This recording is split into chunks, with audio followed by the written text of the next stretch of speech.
Well, good morning. Hope everybody had a nice holiday weekend, staying home and staying safe. Uh, Welcome. It's 61 degrees in Costa Mesa, California, and it's partly cloudy.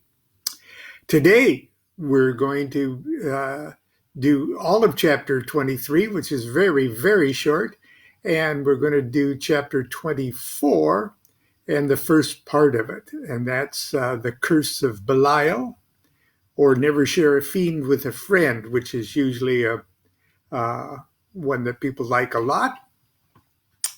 And the later part of that's going to be a little adult. By the way, this tetrahedron of the zodiac signs and the 12 signs, or the 12 simple letters of the Hebrew alphabet. Do you hear that?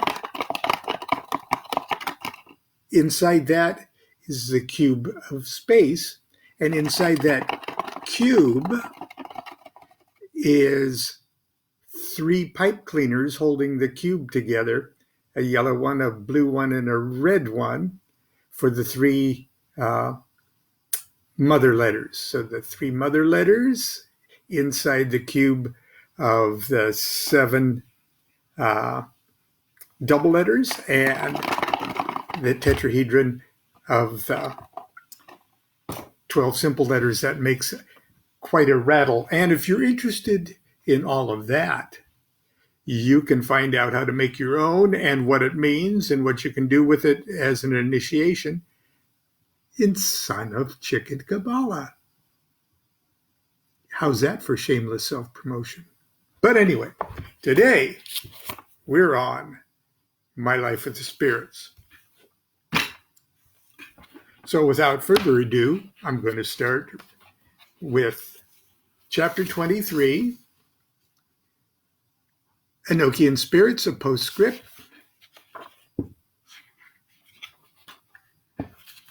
Are we ready? As I mentioned before, the Guild of Enochian Studies met twice a week for nearly 3 years. The lodge grew surprisingly fast and put increasing demands upon my time. Even though I've not resurrected GOES, or Guild of Enochian Studies, per se, I still make Enochian scrying sessions part of my regular magic class and encourage even beginning students to learn the basics and start a personal program of exploration. Today's scholarship on Enochian magic is greater than at any other time in history. Aspects of the system that our little class never even approached are currently the subject of thorough examination and lively discussion. I'm thrilled at the conversations I follow on Enochian chat lines, and I'm gratified to see that a new generation of brilliant Enochian magicians is giving this marvelous system the attention it deserves. And since this book was written, there's even another generation of Enochian magicians. My personal Enochian work for the last 10 years has been for the most part limited to my repeated exploration of the 30 Enochian heavens, or aethers. And there's a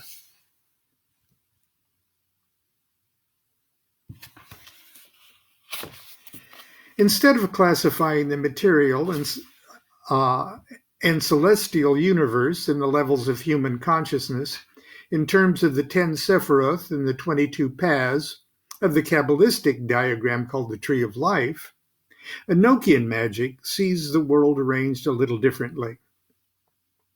Surrounding the 4 elemental tablets, or watchtowers, that form the matter and energies of the phenomenal universe, there are 30 spherical aethers, one enveloping another like layers of an onion.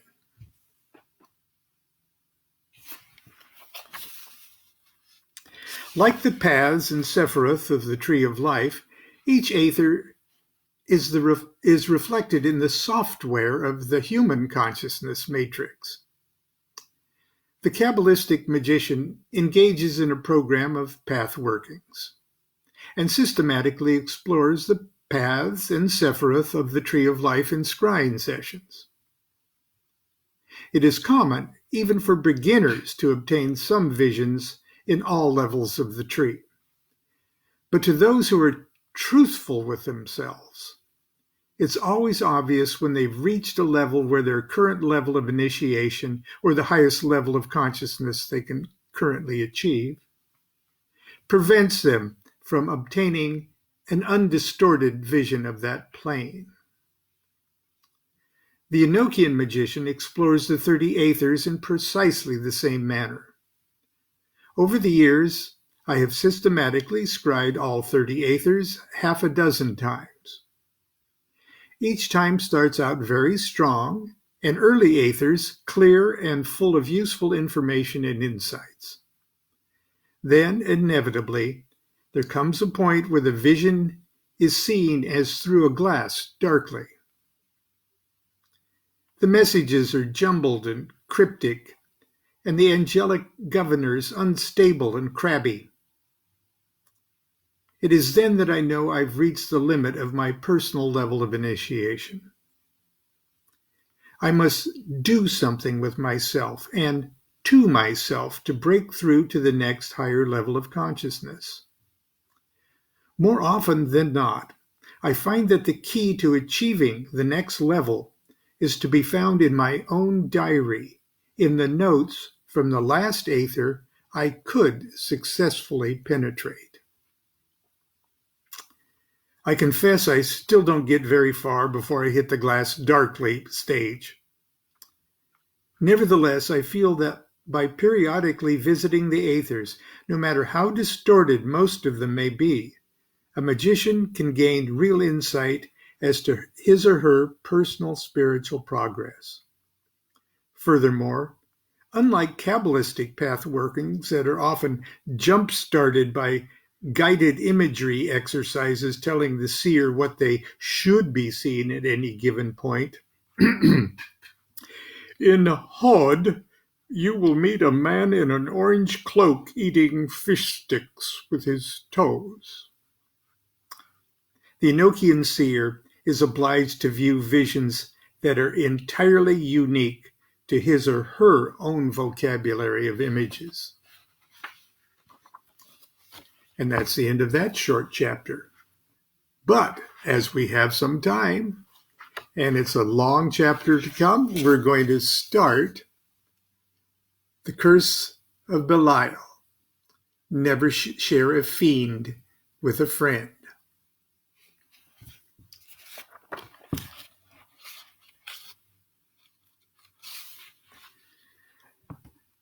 Aleister Crowley wrote, quote, "The supreme ritual is the attainment of the knowledge and conversation of the holy guardian angel. It is the raising of the complete man in vertical, straight line. Any deviation from this line tends to become black magic. Any other operation is black magic.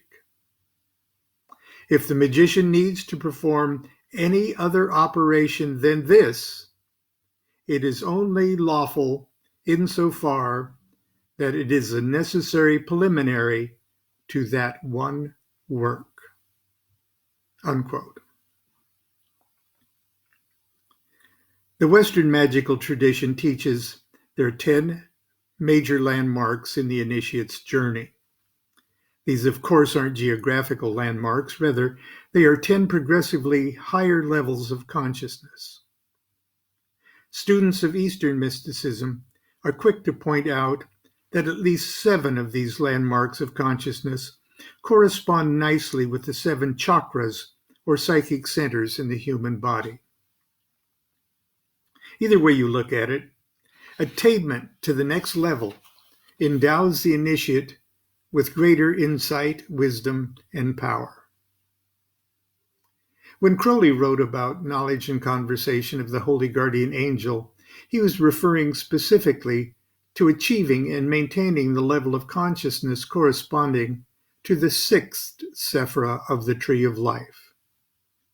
In Eastern terms, This coincides with the opening of the Anahata chakra, heart or Christ center in the human psychic body. Until the initiate has achieved this level of consciousness, he or she is more or less blind to the true nature of his or her spiritual condition, and therefore ill-equipped to make competent magical decisions. The only acts of magic that are lawful before this grade is achieved are those designed to break down obstacles that prevent the magician's magical progress toward that goal.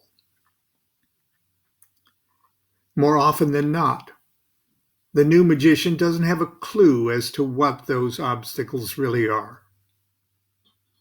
Consequently, magical workings at this stage of one's career are a hit and miss affair, and often meet with less than roaring success.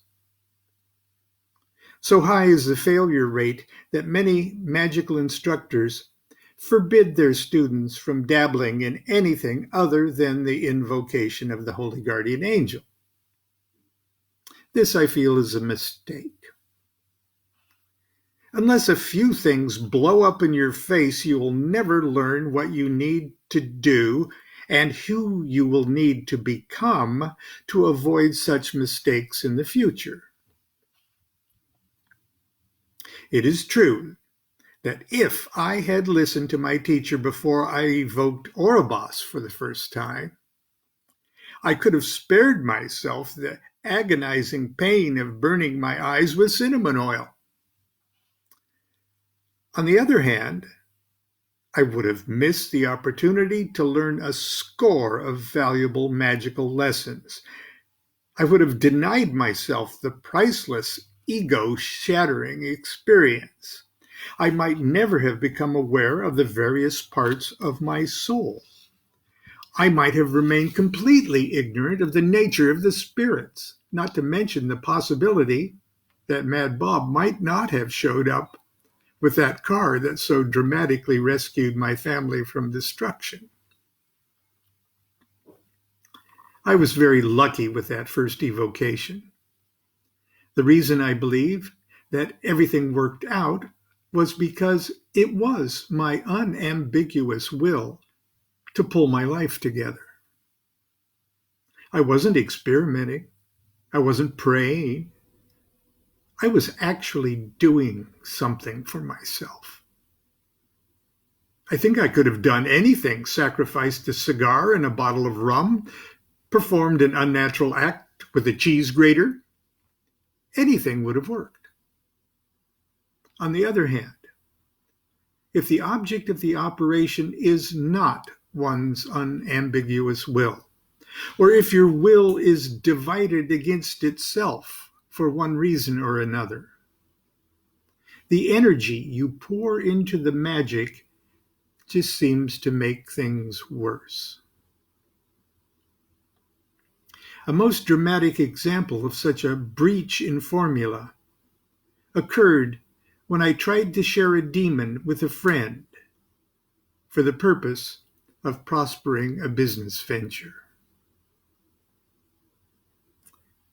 And that is where we're going to end today. We'll pick up this chapter, which